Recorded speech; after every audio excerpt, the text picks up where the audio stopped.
എല്ലാവർക്കും നമസ്കാരം. ഇന്ന് വൈശാഖ മാസത്തിലെ ആദ്യ വ്യാഴാഴ്ച 2026 ഏപ്രിൽ 23 സർവ്വ ഐശ്വര്യങ്ങൾക്കും കാരണമാകുന്ന വളരെ അപൂർവമായ ദിനം. ഹൈന്ദവ വിശ്വാസപ്രകാരം ഒരുപാട് പ്രത്യേകതകൾ നിറഞ്ഞ ഒരു ദിനമാണിന്ന്. ഇന്ന് സൂര്യൻ ഉച്ചസ്ഥായിയിൽ നിൽക്കുന്ന 10ാം ഉദയമാണ്. 10ാം ഉദയത്തെക്കുറിച്ച് വിശദമായ 2 വീഡിയോ പങ്കുവച്ചിരുന്നു. കൂടാതെ ആദിത്യ ഹൃദയം ചൊല്ലിയ വീഡിയോ നമ്മുടെ ചാനലിലുണ്ട്. ഇന്ന് അതിരാവിലെ കുളിച്ച് സൂര്യനെ വണങ്ങി ദീപം തെളിയിച്ച് ആദിത്യ സ്തുതി ചൊല്ലുന്നത് എല്ലാ ഐശ്വര്യങ്ങൾക്കും കാരണമാകും. കൂടാതെ ഇന്ന് സപ്തമി തിഥിയും വ്യാഴാഴ്ചയും 10ാം ഉദയവും ഒരുമിച്ച് വരുന്ന ദിനമാണ്. ഇന്നത്തെ ദിനത്തിൻ്റെ വലിയൊരു പ്രത്യേകത ഇന്ന് ഗംഗാ സപ്തമി ആണെന്നുള്ളതാണ്. കഴിഞ്ഞ വീഡിയോയിൽ അത് വിശദമായി പറഞ്ഞിരുന്നു. കന്നിമാസത്തെ ആയില്യത്തിന് ശേഷം 10ാം ഉദയം വരെയുള്ള നാളുകളിലാണ് വിശേഷാൽ നാഗപൂജകൾ ചെയ്യുന്നത്. കുടുംബദേവതകൾക്കും കുലദേവതകൾക്കും പ്രത്യേക പൂജകളും ഈ സമയത്താണ് ചെയ്യുന്നത്. ഈ നാളുകളിൽ നാഗപൂജ ചെയ്യുന്നതും സർപ്പക്കാവുകളിൽ വിളക്ക് വെച്ച് പ്രാർത്ഥിക്കുന്നതും ഏറെ ഐശ്വര്യപ്രദമാണ്.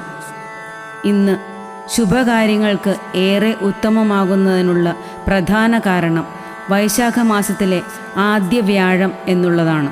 ശ്രീകൃഷ്ണ ക്ഷേത്ര ദർശനം നടത്തി ഭഗവാന് നെയ്വിളക്ക്, തുളസിമാല, വെണ്ണ, കദളിപ്പഴം, പാൽപ്പായസം എന്നിവ സമർപ്പിച്ച് പ്രാർത്ഥിച്ചാൽ സർവ്വ ഐശ്വര്യങ്ങളും ലഭിക്കുമാറാകും. ചുരുക്കത്തിൽ ഇന്നേ ദിവസം അതിരാവിലെ കുളിച്ച് സൂര്യഭഗവാന് ജലം സമർപ്പിച്ച് തുളസിക്ക് നെയ്ദീപം തെളിയിച്ച് ആദിത്യ ഹൃദയം ചൊല്ലി ശ്രീകൃഷ്ണ ക്ഷേത്ര ദർശനം നടത്തി യഥാശക്തി വഴിപാടുകൾ സമർപ്പിച്ച് നാഗക്ഷേത്രങ്ങളും കുടുംബ കുലദേവതാ ക്ഷേത്രങ്ങളും ദർശിച്ച് വഴിപാടുകൾ നടത്തി പ്രാർത്ഥിച്ചാൽ എല്ലാ ദുരിതങ്ങളും മാറി ജീവിതം സന്തോഷപ്രദമായി തീരും. ആദിത്യ ഹൃദയം കൂടാതെ പ്രധാനമായും ഇന്ന് ജപിക്കേണ്ട മന്ത്രങ്ങൾ ഇവയാണ്. ഒന്നാമതായി ആദിത്യ ഗായത്രി അഥവാ സൂര്യഗായത്രി. ഓം ആദിത്യായ വിദ്മഹേ സഹസ്രകിരണായ ധീമഹി തന്നോ സൂര്യ പ്രചോദയാത്. അതുപോലെ തന്നെ വിഷ്ണു ഗായത്രി.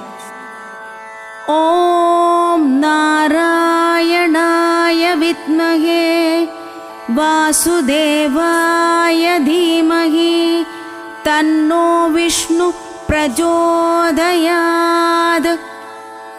ഈ 2 വിശേഷപ്പെട്ട ഗായത്രികളും വൈശാഖ മാസത്തിലെ എല്ലാ വ്യാഴാഴ്ചകളിലും 108 തവണ ജപിക്കുന്നത് വളരെയേറെ ഐശ്വര്യപ്രദമാണ്. വൈശാഖ മാസത്തിലെ എല്ലാ വ്യാഴാഴ്ചകളിലും നിർബന്ധമായും വ്രതമെടുക്കുകയും വഴിപാടുകൾ നടത്തുകയും ചെയ്യുന്നത് വളരെയധികം ഐശ്വര്യം നൽകുന്നു. എല്ലാവർക്കും ഭഗവാന്റെ അനുഗ്രഹത്താൽ എല്ലാവിധ ഐശ്വര്യങ്ങളും ഉണ്ടാവട്ടെ എന്ന് പ്രാർത്ഥിക്കുന്നു.